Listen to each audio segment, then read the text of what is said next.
Welcome and thank you for listening to the Muses of the Crystal Lotus.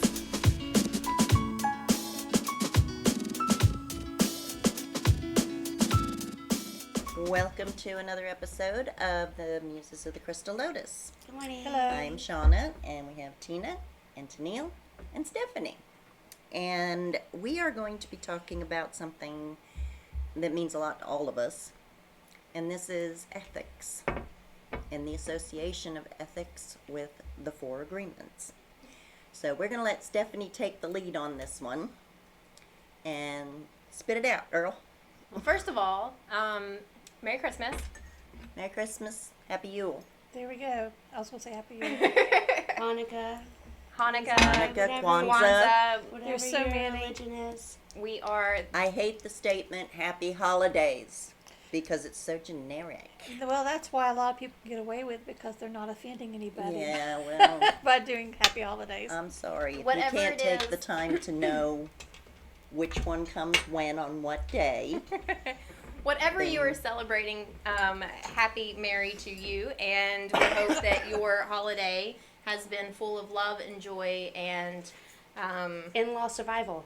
yes, Granted, I don't know how stress family relief. I don't know how Stress relief. everyone's Christmas is going to go with family and everything, but Yeah, we hope that they get to enjoy their family time. I know my We're gonna hope Thanksgiving, so. our family's not getting together because of it, so Yeah.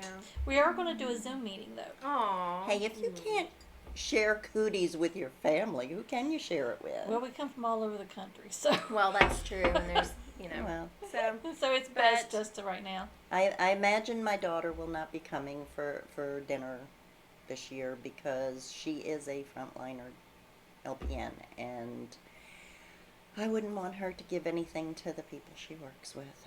So, well, we not hope sick, but why take Yeah. the chance? We hope Really, that you've had a things can change. Numbers are rising. family event of some sort, whether it be by Zoom or Skype or in person, and just celebrate and express a lot of love and joy this year, because in the end, love and joy is what will prevail. So, This is true. so as I was scrolling through the interweb yesterday, Uh-oh. I came across the Four Agreements, because we had planned on originally talking about things like integrity and ethics. And I'd found posts regarding to the Four Agreements and telling people what the Four Agreements were. And I've heard the book before, and I've never really dove into it or read about it. But essentially, it is it's called The Four Agreements: A Practical Guide to Personal Freedom. And it's considered a self-help book by the author Don Miguel Ruiz. I hope I pronounced that right. Co-authored with Janet Mills. And so the concept of the book is a code of conduct that is based on ethic, Toltec wisdom that advocates freedom from self-limiting beliefs that may cause suffering and limitation in a person's life. And I think in previous episodes, we've talked about those self-limiting beliefs and how those can have detrimental effects on progress and change when you are trying to accomplish goals in your life. You know, we have those beliefs that We're not good enough. We can't do it. We don't have the education. All those things right, are self-limiting. right. And so Well, I'd say your own worst critic is yourself. Absolutely. yeah, oh yeah, and that's very true. Very true. Absolutely. I am Absolutely. very hard on myself for We're sure. also our so. worst enemy sometimes. We are. So using the Four Agreements is supposed to be helpful to bypass that, because you have set yourself up for kind of like an ethical code to live by. And diving deeper into the question of ethics, I've been surveying the population to kind of help set forth this conversation and to see what everyone else's personal codes of conduct and ethics are. So when you ask the question, what is ethics? What do you think ethics are? I think ethics is knowing what the rules are and following them, even if it might hurt you. thing of it is, though, there's personal ethics as well. Well, I apply that in my business as well. I know that ethically I can charge a certain amount for a certain item, but if I know the person that's coming in cannot afford that price, I'll discount it for them. It's just, it hurts me as far as my bottom line, but personally, I know I did the right thing, especially if it's a self-help book or something. So what about you, Tina? What do ethics mean to you? I use a more personal ethic more than anything else because sometimes I believe my personal ethics are more strict than the general ethics. That's the way I feel. Okay? Right, speak Expand. up a little bit. Sorry, my voice is not real great today. But I feel that my personal ethics are probably stronger and more than the general ethics set out for the public. Just my own personal So opinion. you're Give saying an that example. there are levels to ethics. There's personal codes, and then there's Yeah. community codes. Community codes and governmental codes. I mean, to me, that's like, that's the basic ground rules of laws for people to follow. But for me, sometimes I think my personal ethics are a little bit higher than that because it's my own self-worth and my personal, how I feel about myself and what I do that takes precedence over those. That's it. Tennille? I do agree with Tina on your ethics. Like, what you set for yourself is how you're going to be. Speak Is how you're going to be perceived and understood out there. But as a massage therapist, every time I have to update my, turn in more CEUs to renew my license, we have to do several CEUs on ethics. So in my business, it is what is okay, what is not okay, crossing the lines, how to handle certain situations. As a massage therapist, I am blessed to not really have run into those situations, but it happens when people can be inappropriate and you have to set the rules and how to handle it. So I have a lot of ethics in that because it is how you're supposed to act and be in my business. Right. Or any massage therapy business. Or in any situation. In any situation, yeah. So your code of ethics is you've got your personal levels, but you also have your business levels that you have to follow as well into That your I life. want to follow and I want my clients Right, to follow. right. I think that's what we were Yes. talking about yesterday with my business. I've got multiple licenses and certifications that are piling up, and each set has their own code of ethics that are to be followed within. If you want this credential, you have to live by. Practice by this code of ethics. Well, with the National Board of Health and Wellness Coaching, they blend that into your life as well. Like, if you're going to tell people how to live a healthier life, it's part of our code of ethics that you live by example. And so, along with what you said, for me, you've got, and Tina, you got the personal level, that you hold yourself to, and it can be higher than other sets, but then we have the business and professional certifications that have those codes that kind of lay in there, and you have to kind of live by. And the perception is different for everybody depending on Exactly. what they do or what their lifestyle is. Or Exactly. I'm going to say the dirty word, politicians. No I dirty hate- words. Anyways, so. Politics. Well, And that's why that it doesn't get talked about on this inspires episode. pushing the envelope. That's But we start, but I mean, even, and this is why I don't like to go to a political level, because it always goes back to an individual person. it does. So what is the individual's code of ethics versus as a political, big, grand scheme of things, you know what I mean? So we have to start, if we need to make change, if we're trying to make change, we have to start from an individual level. And then let that grow into a community level, and then let that grow into bigger and bigger. So it Yes. really always comes back to you as a person, me as a person. That's the only way. I think with ethics, a lot of that has to do with how honest you're willing to be. I mean, even things that you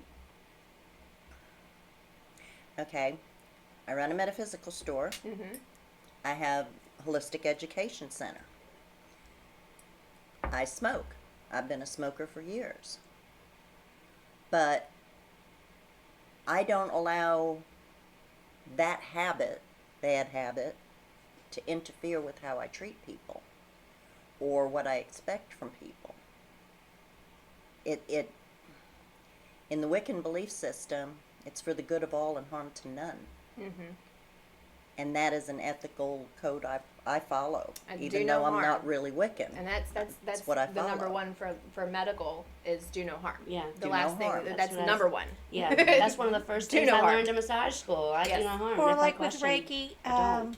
you have to look at it as you cannot violate free will. Exactly. Mm-hmm. Yep. You have to ask permission when you do Reiki. Exactly. And if higher self is saying, don't touch me, Then you you can't don't. do it. You You're just can't supposed do to it. ask permission for anything and everything. Yes. Even if they're unconscious, you can still ask for permission. Okay, just know that. And that's another That's thing when you talk to their higher self. with coaching when you're interacting with clients. You're supposed to ask permission before giving even suggestions, because if you start putting on the expert hat, you know, I've got all of these tools and resources that I know will improve your life and blah blah blah. But if I don't ask you if you're interested or if you're willing and open to accept advice, Shut down. shuts Yeah. down. The wall is Yep. just up, and it doesn't go any further from there. So that's part of the My biggest problem with an ethical decision, and I do not push this, just so everybody knows, but if you know you have something that can help somebody, and you want to help them, but they don't want that help, is it ethical to give it to them anyway? No, it is Okay. not, But because that's a violation of free will. yes, it is. But there is a way around that as well. If you can't get an answer from them one way or another, you could sit it on the caveat. If they don't want this, it can go to someone else around that does want it, who will accept it. It can go somewhere else. So is that like in regards to Reiki and energy? Is that what you're referring to? Yes. Okay. Though usually you get a yes or no, and I have been told no. Well, I'm thinking about like in the massage field. I know. Like I You said, know. my But my see, aspect what's- is a little different. Right. What's you cool know- though is if we you get know to that integrate all of the A variations. certain procedure is going to That's- actually help That's somebody what I was getting ready to talk about. to walk again. And they um, say, no, I don't want you to do that. It'll hurt too much. Glute work, I mean, butts are taboo. Butts hurt. Butts are taboo. They hurt. But as soon as someone tells me, they do. It They does. do. She's giving me a butt massage. And you It and feels she felt terrible. better. But it was so painful. But that's what it's all stored there. It's the center of your Yes. movement. So if anytime someone comes to me, which is almost every day, and says I have low back pain, if it's their first time working with me, I explain to them why it's more than likely going to be in their glutes, and ask their permission to work on it. You know, after I explain the reasoning, they're okay. But for respect for them and understanding that I'm not just trying to touch your butt, I'm trying to help you, explain, like, I have to work this area, is that okay, and get the permission, because that's what I And would if want. they say no, If they say no, I say okay, and I work everything around. I mean, Yeah, that's their You have choice. to, That's it. yes, If they pay me to exactly. work for them, I'm just going to explain what I can. Ooh, that's a good one. Yeah, Oh, I'm- she said the magic words. Yeah, yep. I'm going to. You have to follow their wishes on that. Yeah, if that's what they don't want me to do, that's fine. I'll do the best I can working around, and if it still hurts, maybe next time you'll allow me to do so. Right. And sometimes it's that comfort level that they don't know me yet, but Well- a lot of them know it's professional. And that's something that I've actually recently learned in my networking group is building trust and rapport.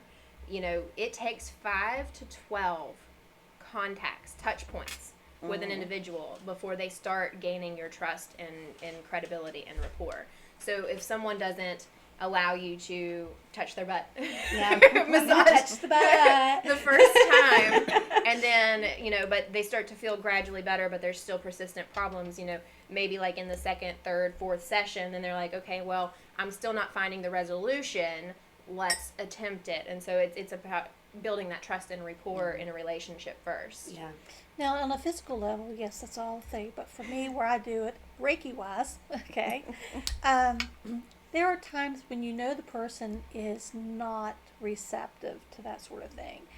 And I'll use my son as example. Sorry, Bubby, I love you. But he calls my Reiki my voodoo. So, you know, but it's not. It has nothing to do with that, but that's his mindset right now. So, and he's probably received it more than anybody else in my life that I've given it to. because he's been receiving it since he was about 16, 17 years old when he was hit by an impaired driver. Mm-hmm.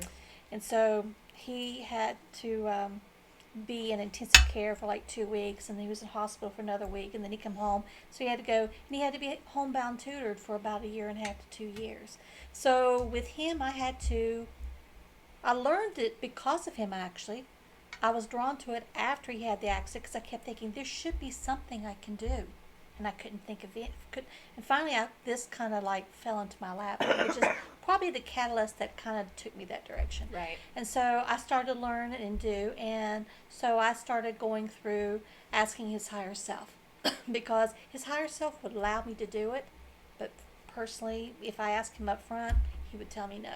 But if I went through his higher self, they realized what the problems were and why, and so they allowed me to send him the Reiki. So he's probably received it more than anybody I've ever sent it to. Okay. Well, Angela, that brings up another question.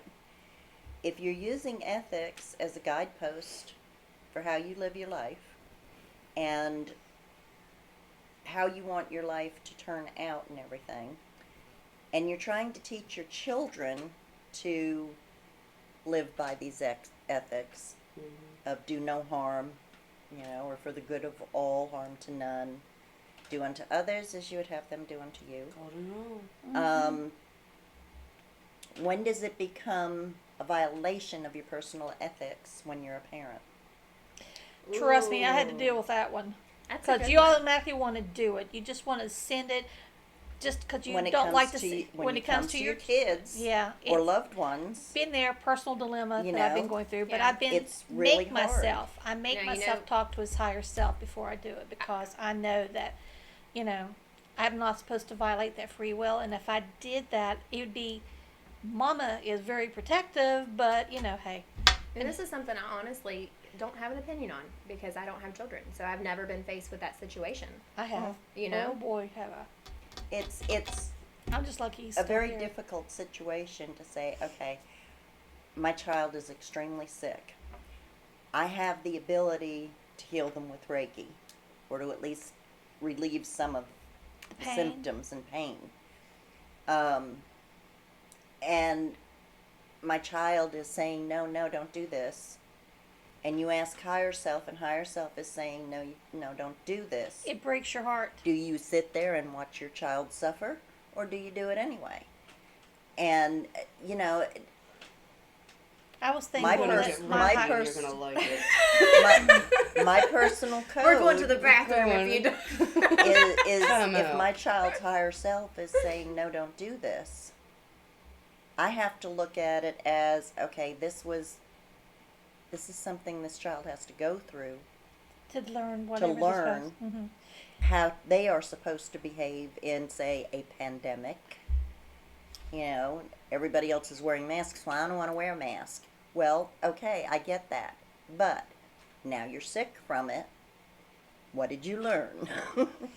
Unfortunately, You that know, is true. that kind of thing. People choose what they want to go through in this lifetime when they make this life. It's true. And there are certain aspects that they can choose. A lot of things are just, things will happen. But there are certain things you're supposed to go through. And if that is something you're supposed to have happen, it makes it very difficult for a parent. But as a Reiki master as well, I know that I would have to follow that because I might be altering a course that or something he needed to go through, or something But he that needed falls, to learn. So- that And falls that breaks back on my the first of the 4 agreements. Don't make assumptions. You can't assume that your kids are going to be happy with what you do, So And there are even life if it's lessons in their best interest. now. Life it's in their lessons. life, but down the road it could be different, and that's what I have to try to think of. I was just good and thankful that my son was like, sure, his higher self was like, sure, go ahead. Thank God. I think that life lessons, you brought that up, is a very interesting concept that we haven't learned yet. Is how to, take things and happenings as lessons and open your mind to the experience to say, okay, what is this trying to teach me, as opposed to why is this happening to me? Mm-hmm. Why am is I this going cursed? on? Yeah, yeah, exactly. You know, We must be hitting on something good, because I tell you what, I've had 3 times now when I just felt like right down my back and head. You know, so something. I mean, this is a really good topic. I feel if you don't learn that lesson keeps coming back It does. and hitting you It until does. you Correct. learn it. Until you learn And it. it gets a little more severe each time. yeah, And it so- does. So, you know, just look at it, see what happened, take the positive if there is any, and use that as the lesson, and move on. I don't even remember what podcast it was that I was listening to. We talked about in previous episodes the experience that I had last year that really put me in a place of depression and mental turmoil. But when I started actually, instead of reacting, the woe is me, why is this happening, etc., and started asking, what lesson am I supposed to learn from this? Things changed. Things changed. Doors opened.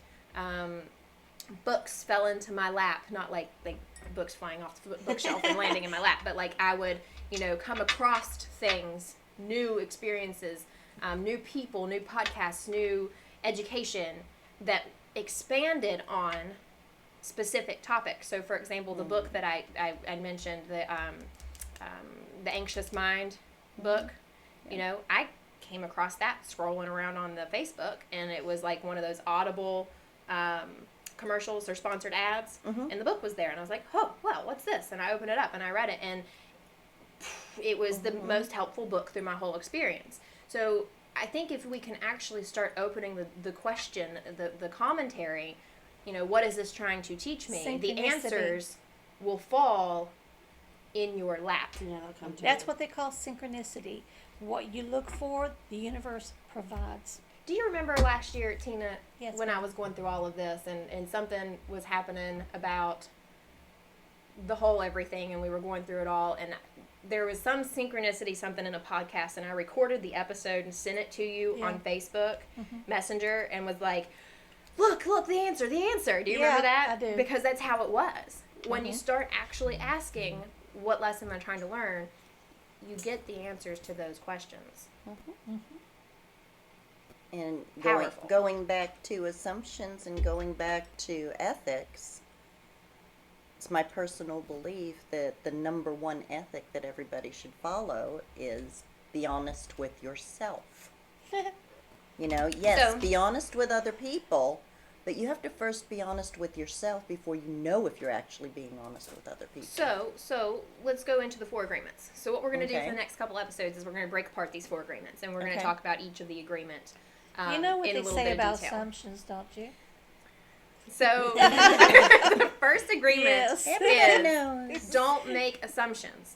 And so what that says is find the courage to ask questions and to express what you really want. Communicate with others as clearly as you can to avoid misunderstandings, sadness, and drama. With just this one agreement, you can completely transform your life. So, open discussion. What does that mean to each of you?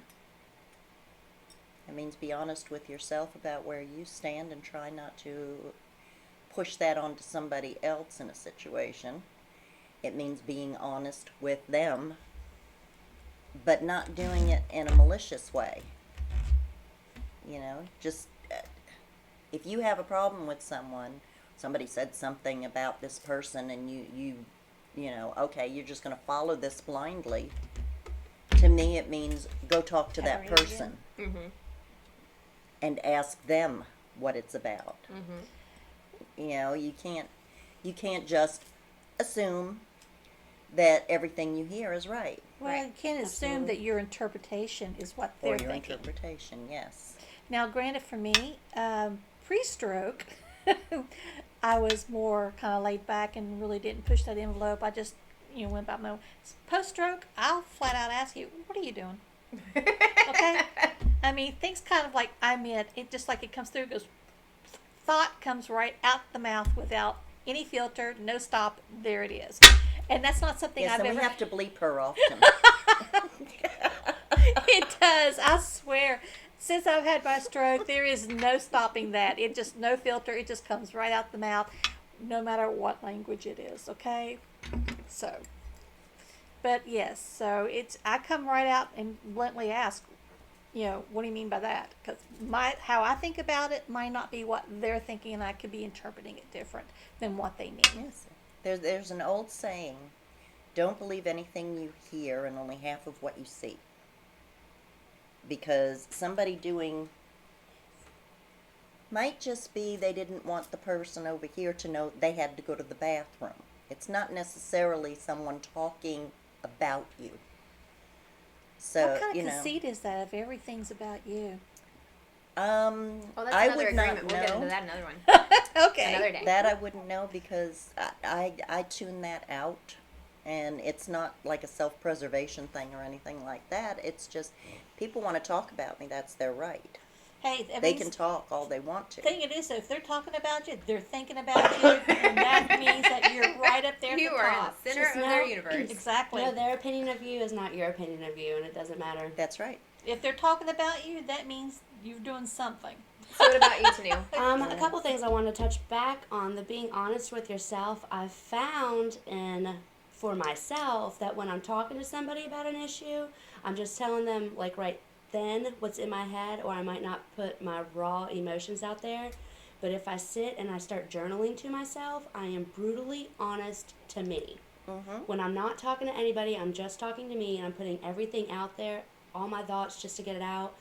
I have a lot of realizations because in that moment I'm being brutally honest with me. Journal dumps are the best. Yes, and that has helped me through a lot. Like as I'm writing them out and putting it out there, I realize what's going on. So, Sometimes if you write Very that letter, you get journal. it all out, then burn the yeah, letter. be done with it. But it just helps you Burn get it out of your that head way It it's purges gone. it. and understand. Yes. And I have a It's lot out of you, and then you burn it. It's gone. Goes up in smoke. I was teaching healthy relationships and communication classes, and like the importance of communication, how you communicate, was like the basis of the whole entire thing, and helping married couples do this. But I've also learned that misunderstanding, miscommunication, feelings are not debatable. We can have a conversation. I can take it the wrong way. It might hurt my feelings. Okay, I might be so upset in that moment. What I understood of it is why I feel that way, and that's a fact. Now, if I communicate with you and understand where you're coming from, and understand what you were trying to say, and realize that I was wrong in my interpretation, communication is key. Communication is All of a key. sudden, my feelings will change on the topic because now I understand better what you were trying to say. So, in so many situations, I always try to do communication with compassion. yeah, Because When you have stroke, it's not always possible. I'll tell you that right it's, now. it's just when you talk to somebody, you can't be all up in their face because half of the population is going to go yeah, that's what I was getting ready to say. Shut in one down. ear and out the other, Mhm. or they're going to get mad and you're going to end up losing a few teeth. Again, Well, golden there's- rule. there's- Talk to others how you want to be talked to. Violent That's it. communication versus nonviolent communication. Yes. And nonviolent communication needs to be the primary, when you're openly Needs to be communicating with other people. compassionate. Yes. Okay, if you know a situation that somebody is in, try to understand how you'd feel or what you'd be doing if you were in that situation. Even if it's a wrong situation, Empathy. empathy is a big part of it. Yep. That's empathy is one of the key components to nonviolent communication. You're right. It stops at the end of my nose. That's it. So don't make assumptions. Find the courage to ask questions and to express what you really want. Communicate with others as clearly as you can to avoid misunderstanding, sadness, drama. With just this one agreement, you can completely transform your life. So we've all kind of come to the general conclusion that communication is key, Yes. right? Mm-hmm, absolutely. Being able to openly and effectively communicate from a nonviolent standpoint, which includes expressing empathy towards another person's situation. Plus, And if that you is don't, part of my ethical it will build up. belief. And like me, like in the past, something will it build up, and something else it'll just continue to grow and grow and grow. And then when you do lose it over the most minute, insignificant thing, it'll all come out, and it's a huge mess. So And it's it's speaking just of that, jumbled. I've yeah. seen people bottle up emotions. So, okay, so something happens. Let's say there's a situation, something happens, and instead of communicating my feelings from the situation, I bottle it up inside me. And so because I don't express that or communicate clearly, then it just continues to fester and to grow until if something else happens that may be completely irrelevant to the first one, which is what I usually did. I may explode. My mom And when would I go, explode, she'd always tell That's me, when I you get hate the when you soapbox do out. that. then you're going to be absolutely confused as to what just happened over this minute thing. Yeah. Why did you just act like that? Well, my behavior towards you wasn't even based on this. This was weeks ago. You pissed me off. But instead of openly communicating, hey, that really hurt my feelings, or why did we say that, or what this is about, then it can continue to snowball downhill until then you have this big grand explosion, and then relationships get ruined. Yes, they do. And too many people these days are more willing to burn those bridges than to try and fix them. Well, I can tell you that when I was much younger, that is what I did. And my Oh, mom yes, would go, you're so I friggin' old." hate. Yeah, I'm old enough. I'm not as old. But That's right, you're not as old as me. I had to do that. Sorry. Speaking of which, I was shopping birthday cards today for Frank, and IGA has a really poor selection of birthday cards, and so they were all like really feminine, flowers, pink, and all that Even stuff. loved that. Well, I thought about it, but I was looking for like a real uplifting, humorous one. They only had one humor card, and on the front of it, it's a dog laughing, and it says "tee hee hee hee," and then you open it up and says, "You're older than I am." I came this close to buying it. You but should have. He I would was have like, appreciated I that. don't know if he would have got especially- a laugh from that or not. Sorry, go ahead. Well, 7 years for dogs and a year for us. Yeah, I found that funny. but yeah. He would have loved that. Yeah. It was a dog. It was a dog.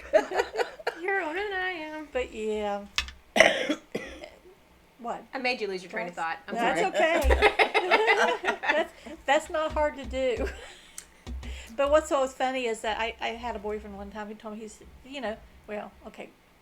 didn't used to have a boyfriend, but I had one that would go, he's still here, okay? I don't mean to put it in past tense. Love you. Anyway, it would be one of those things is that, you go through that trial, and now I lost my thoughts. See? Oh, that's what it was.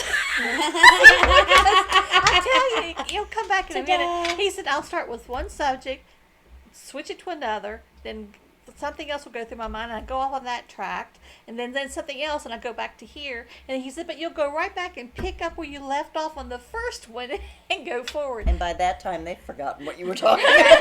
Like, what? Where did that even Now, come see, I from? we am did warn guilty. you. We did warn you about these kind of things in the introductory episode. Yes, and there's reasons for that. It went okay? that way. But yeah, Following a straight path is not for any of us. It's just you got Easily something to distracted say. sometimes. You gotta say it. Yeah, like the birthday card. I had to say Like it. the birthday It card. was cute. So here we are. We've all lost our train of thought, and we're silent. it's funny because I was just thinking about. Snap. I told my boyfriend the other day. I said, "Honey, I love you to death, but yes, some guy can walk by and I could go woo." I said, "But I come right back to you. I don't chase that. I'm still with you." I just like and his he just laughs outfit. at me. I can only inject that JT lost his train of thought this morning because instead of jumping on Frank's shoulders and trying to eat his ears, he jumped on my shoulders and was trying to pull the towel off my head. So, It's a new game. well, he couldn't get to my ears. They were covered by the towel. I was egging JT on the other day. He came in the shop, and they were out there. Frank was holding on to the leash so that he couldn't go running and destroying things in the shop. But I kept JT is going. my 3-year-old I boxer. kept going, Yes. what are you doing? What are you doing? And he, he wanted to play. I said, what are you doing? And he'd go, "Ooh." And Frank would pull the leash, and I'm like, I know, Daddy, I'm egging him on. I'm egging him on. And JT's over there going like, trying to get to me. Keep going, keep going. I said, are you a chicken, JT? And he's all getting all excited. And I was like, are you a chicken? And he's getting so excited. It's like, you must be a chicken because I'm an egg. And Frank's face just goes. I said, no, that was the most terrible dad joke I've ever told in my life. Because I was egging him on, get it? But Yes, but it was really cute how Frank, at 62 years old, just blushed. he's he said I wasn't going to say anything. That was a terrible joke. You know. We do have a lot of fun with that crazy dog. Yes, we do. I just have fun getting Frank to blush. That's They were working in the not conference hard. room one day, cleaning it up, and I was working in my room on my jewelry. Well, I had something dropped on the floor, so I got down underneath my desk. You know, well, I can't get totally underneath here, so I'm half out, and I'm reaching for it. All of a sudden, bam! I get slammed from the. Sideswiped. I'm like, whoa! It turns out JT saw me on the floor, and like, oh, What are you doing? Playtime. yeah. So he came, and I didn't even know he was there, and he didn't stop. He just ran right into me. He's good at that. He's a handful. He Oh, really he's is. a doll baby. So those of you who have watched the last episode, you've got a sneak peek of how handful JT Yes. really Yes. is. And if you haven't watched the last episode, you should, because he's a doll baby. He A was just podcast excited. crusher. He was so excited. He's just only to met be, one person he didn't like, and he growls at him every time he sees him. But I trust his judgment. he's just I do. he's just up on top of everybody. Love me. Yes. Help Oh me. yes. Let's play. So when he comes in here and he's like, "Oh, who's here? Okay, who can I go find?" Okay, this is one of the funniest things about this idiot dog. If he comes in on Saturday when pretty much everybody's here on a Saturday, he will stop at the front door, scent the air to That's see what I was who's talking here. about. And if Frank would let him go, he would be in everybody's office in Yep. 30 seconds to see who's in there. Mm-hmm. And if somebody was in there, he's all over them. Oh yeah. But only for a minute. Only for It's a minute. only for a minute. So he Because- can get his little ovens and he's got to go Yes. find somebody else. Oh yeah, he's got to greet everybody. He's not. He has to he greet has to go everybody. greet everybody. And then he heads straight for the kitchen. I've been trying really hard when I see him because I get so excited. I'm like, I know, you gotta stay calm. I'm inching closer. I'm inching closer because Frank's like, JT, sit. And I'm like, we gotta be good. Okay, sit. See, it's not JT doing the thinking, No. it's her. I know Frank I'm was not, gonna hit I me know over the I'm head not one day with supposed the to leash. just jump in there and grab I him. was, but then I'm like, we're getting in trouble. Everybody got in trouble in here one day. He about ripped Frank's arm off trying to get to somebody because they were, I think it was Arkin, Egging him on. tormenting him and egging him on. Won't And, egg him on anymore. yeah. Yeah, well, I can't say I'm not guilty of that. Not that day, but I think one day Frank was going to take. He's holding it. I think he was going to hit me over the head with the one end of the leash.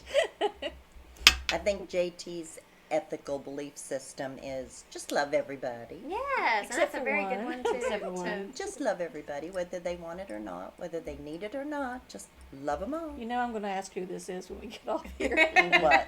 The one he don't like. Yeah, I'm curious too. It's killing the Well, cat. we can't do that on Meow. here. We're not going to do that, okay? So, So but yeah, we've had a very good he's conversation our shop today. puppy. Yes. This I think that these topics, expanding on the topics of ethics and code of conduct, in the biggest picture, you know, what I'd hope to happen is it is an inspiration or motivation and drive for each individual to continue to be their best self. And as I'd said in the beginning, it all starts with you, and you, and you, and me, and everyone else watching. And you. You know, That's right, you too. it's called a ripple effect.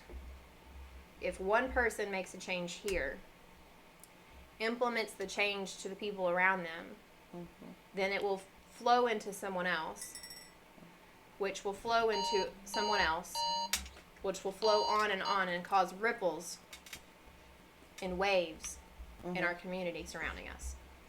And so, long term, to see the change, we have to be the change Yes. that we want to see. And not just be the change, but believe that we can be the change. Exactly. Because just doing it without any kind of thought behind it can be more devastating to a person than not doing it at all. You know, you can set examples by just doing what you do, and you can be inspiring somebody without even knowing it. That's Yeah, very that's true. Absolutely. Oh, yeah. I agree with that. That's very true. 100%. Yep. I invite you to stop and breathe for a second and then be mindful with your words. Once they're out, they're out. And communicate Well, I try. effectively. I know. We have exceptions to the rules. I used to have But tact. she's great at okay? communicating, so she'll just keep talking to you about it until it's solved. So, Yeah. you know. I mean, but that's the thing. Like you said earlier, how exactly did you put it? Feelings are Are fact. not debatable. They're not debatable. Yeah. You But- feel a way for your understanding, your point of view, your positioning. Right. You can reach you can resolve certain feelings around certain things with communication. Yeah, with an understanding where the other person's coming from. Maybe they don't understand But- you're feeling that way. And does that come from an empathetic standpoint too? Like both people expressing empathy at the same time. Sometimes, but not always. Yeah, it doesn't That's necessarily pretty much like. what I was thinking. I try to always stop and look at the other person's point of view and see where they're coming from and why before I start reacting. Not everybody does that, but No. No, I think I'm it's a, I'm a just person being that will able watch to- for a long time. I observe, and then I have to have a talk sometimes. But I think you can know. communicate and resolve without totally being empathetic, but that does help your situation. And even I don't know, because you're then- having to understand why they were saying the things that they were saying. But that's a form of empathy, though. Yeah, that's that's a what I'm saying. So nonviolent maybe form of it is. communication Maybe it because you're is. putting yourself in a different perspective. Yeah, you're understanding why they said these things, and they have to understand why you feel that way and why you took it the way you did. So I guess in a way it is empathy. Nonviolent communication. Yeah. it's also compassion. But at the same time, you can also, even though if you're you not living it, you should be able to understand the situation. Yeah. So the question then is, even though you communicate, you can still come to differences. Yes. She just said something that reminded me, like, back at the beginning. I've had, like, tidbits that I'm like, you just said should, and we were talking about in the workplace and you inviting, or you telling people, about, can I give you this information? Are you willing to accept this right here? So I was taught when I was in school, and I have implemented this and tried to, like, explain to other people the word should. When you tell someone, you should do this. You should try this. When you tell them you should, you're telling them what to do, and that kind of shuts them Exactly. down Yes. and makes them cut off. If you change the word should to invite, I invite you to try this. I invite you to do this. Then you're giving them the option to decide yes or no. Yes, But that's a good instead one. of shutting it off, they stop and they think about it, and then they make the choice. But when you say, like, you should do this. Like, I mean, if it's my friend saying I should try this dress on, I'm probably going to be like, okay. But, I mean, in a situation, like in a health place, I invite you to try this and see what you think. That kind of opens it up for them to make that decision instead really of telling good. them. That's really good. So I tell people, I don't like should that. on me and I won't should on you. Yes. Unless it's a but hot see, dress. And then that's even shitting on yourself. I should on myself a lot. Yes, because that's one of those self-limiting beliefs is we Yes. constantly should ourselves. I should be 10 pounds lighter. I should have done this. I should have done that. Well, what can we do? Woulda, shoulda, coulda. What can we do Yeah. to replace should? Because should immediately set yourself up for some sort of guilt or shame negativity. or a negative feeling. And instead of shoulding yourself, I tell people all the time, stop shoulding yourself. I Yeah. mean, because that automatically is putting you in a negative mindset. We need to investigate that should. What is the reason, that you didn't? If you have these goals to do this, and you should have done that, but you didn't, there's something else there. We need to Yes. take that should out, and we need to do more exploration work. Right. Because maybe that goal wasn't for you at this time. Or maybe there's some other self-limiting belief that's inhibiting your ability to reach that goal. Yes. I agree with that. Stop shitting yourself. Stop shitting yourself. Stop putting yourself into a box that you cannot get out of. Yep. All right, guys. Well, we've had a very wonderful conversation today in regards to ethics and personal beliefs and how we can break some barriers to help us live our best lives. And we are, if you're, hopefully not just now catching on to the video, but we're talking about the 4 agreements, and we're going to be exploring the other 3 in the next coming episodes. So don't forget to subscribe to this YouTube channel so that you get first access to the videos as soon as they launch. And check us out on Facebook at the Crystal Lotus Shop, At the Crystal Lotus and Shop. on Instagram at CLSWV. And we also have a website where we put our newsletters, blog posts, events, etc. And that's www.clswv.com. So until next time, we will see you soon. Thanks for watching. Bye. Thank you for listening to the Muses of the Crystal Lotus. I hope you enjoyed today's episode. Just a reminder that this podcast is for educational purposes only. This podcast is not a substitute for professional care by a doctor or other qualified medical professionals. By listening to this podcast, you agree not to use this podcast as medical advice to treat any medical condition, either yourself or others. Consult your physician for any medical issues that you may be having. This entire disclaimer also applies to any guests or contributors to the podcast. Under no circumstances shall the Crystal Lotus Shop, any guests or contributors to the podcast, be responsible for damages arising from use of this podcast. Until next time, healthy blessings.